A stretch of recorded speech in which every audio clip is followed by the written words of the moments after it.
النوع ده من الانيميشن اسمه فوكس انيميشن، تقدر تولد فيديوهات طويله لحد 5 دقائق بضغطه زر. لو قلت لك ان الفيديو ده بالكامل ملهوش فريق موشن جرافيك ورا وما استخدمتش فيه افتر افكتس خالص، هتصدق؟ كل حاجة هتشوفها اتعملت بالذكاء الاصطناعي، من كتابة السكريبت للتعليق الصوتي للصور لحد ما تجمع الفيديو النهائي كده، وده كله من خلال محادثة واحدة بس. في الفيديو ده هوريك خطوة بخطوة ازاي استخدمت كلود اي اي مع هيكسفيلد ام سي بي عشان اعمل فيديو كامل باسلوب فوك، وهشرح لك كل مرحلة عشان تقدر تطبقها بنفسك من الصفر من غير ما تحتاج اي خبرة سابقة. الفيديوهات دي تقدر تنشئها باستخدام كلود اي اي مع رابط ام سي بي، يقدر ينشئ لك اي فكرة تخطر في بالك او يولد فيديوهات بشكل تلقائي بالكامل بدون حتى ما تفكر في الفكرة. واهلا بيكم في قناتنا اي اي ويز احمد ماهر اللي بعلمك فيها ذكاء اصطناعي بكل بساطة. هتلاقي عندنا شروحات مختلفة عن كل حاجة ممكن تتخيلها، تعادل كورسات مدفوعة موجودة على القناة بشكل مجاني عشان. ويلا بينا نبدأ مباشرة في الشرح. أنا في الشرح ده هستخدم كلود اي اي، وتقدر تستخدم الخطة المجانية على كلود بدون أي مشكلة، يعني زي ما انتم شايفين فري بلان، واحدد من هنا بس الافورت يكون لو عشان ما يخلصش معايا بسرعه. وتاني خطوه هنعملها ان احنا هنروح على خيار كاستمايز، بعد كده هنروح على خيار سكيلز، وهسيب لك رابط السكيل دي، هتضغط على كلمه اد وبعد كده تختار على ابلود اسكيل وترفع السكيل هنا. طبعا انا رافعها قبل كده فاعمل كلمه ابديت بس، لكن انا رفعتها قبل كده.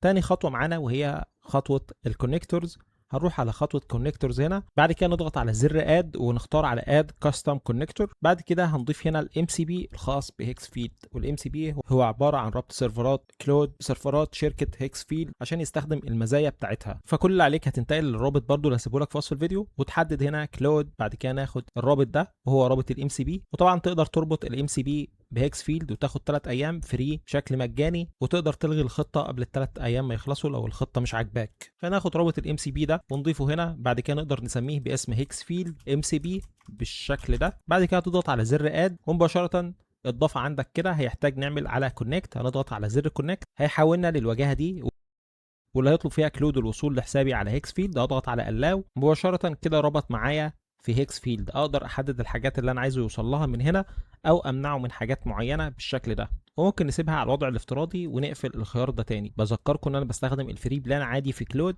لكن هيكسفيلد هياخد كريدتس من معايا او هياخد نقاط من حسابي في هيكسفيلد. تيجي الخطوه اللي بعد كده ان احنا كل علينا هنقف في المكان ده ونضغط على زر سلاش، بعد كده نحدد السكيل اللي احنا رفعناها من شويه واللي اسمها فوك موشن جرافيكس. بعد كده تقدر تكتب له انا عايز فيديو شرح عدد كام دقيقه على حسب ما انت حابب، ممكن تسيبه هو يبحث لك عن الترند ويعمل لك فيديو، او تحدد له المجال اللي هو يعمل لك عنه. يعني مثلا ممكن اقول له عايز فيديو توضيحي بستايل فوكس انيميشن مدته دقيقه، اختار انت الموضوع على ان يكون شيء يثير فضول الناس في الوقت الحالي. وخطوه كمان لازم تضيفها له في اول برومبت، واحنا مش هنكتب اي حاجه بعد كده اطلاقا، هو هينشئ كل حاجه من تلقاء نفسه.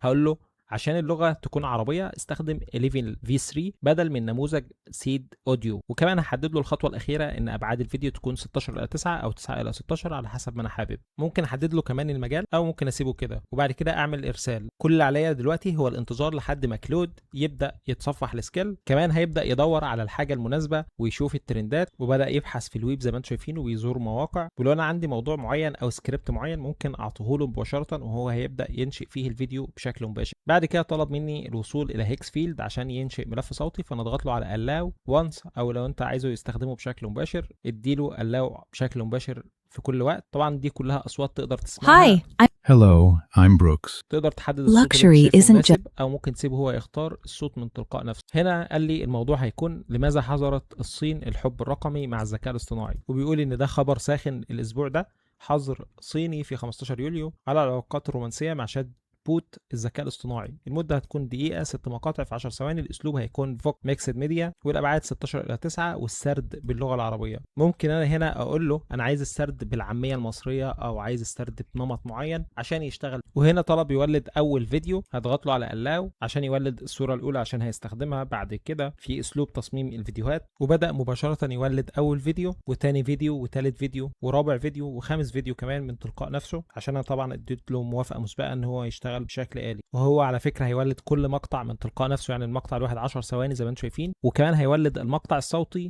ويعمل دمج بين المقاطع دي والملف الصوتي بشكل آلي ويطلع لي الفيديو النهائي بشكل مباشر، يبقى انا كده ما كتبتش سكريبت، ما كتبتش برومبت لكل فيديو، ما ولدتش صوت بالذكاء الاصطناعي هو ولد من تلقاء نفسه، ما جمعتش الكلام ده في المونتاج، هو بيعمل لي المهمه دي كلها. بدا يولد الملف الصوتي، ممكن نسمعه كمان. في الصين تبادلت طالبة جامعية مئات الآلاف من الرسائل مع صديقها الافتراضي.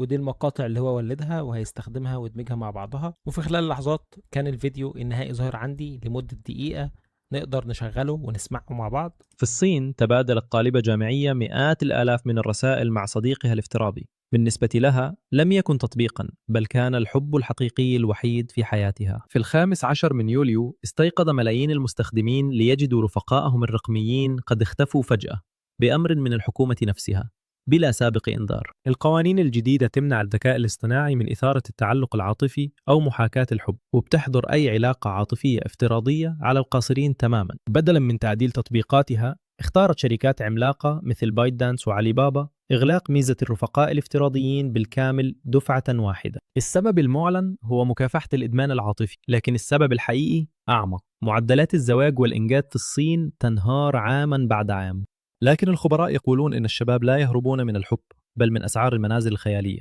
الحكومة حظرت الحب الرقمي، والمشكلة الحقيقية باقية.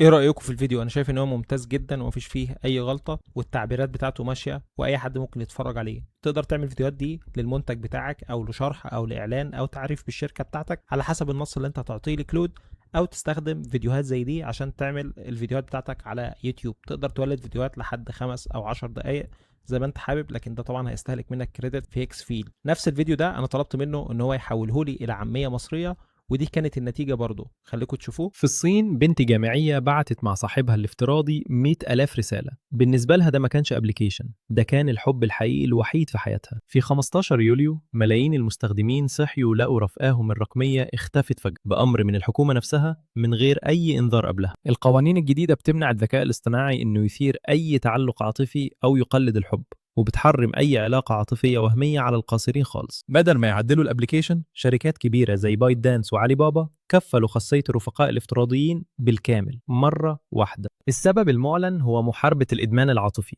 بس السبب الحقيقي أعمق من كده. نسب الجواز والإنجاب في الصين بتنهار سنة ورا سنة، بس الخبراء بيقولوا إن الشباب مش هاربين من الحب، هم هاربين من أسعار الشقق الخيالية.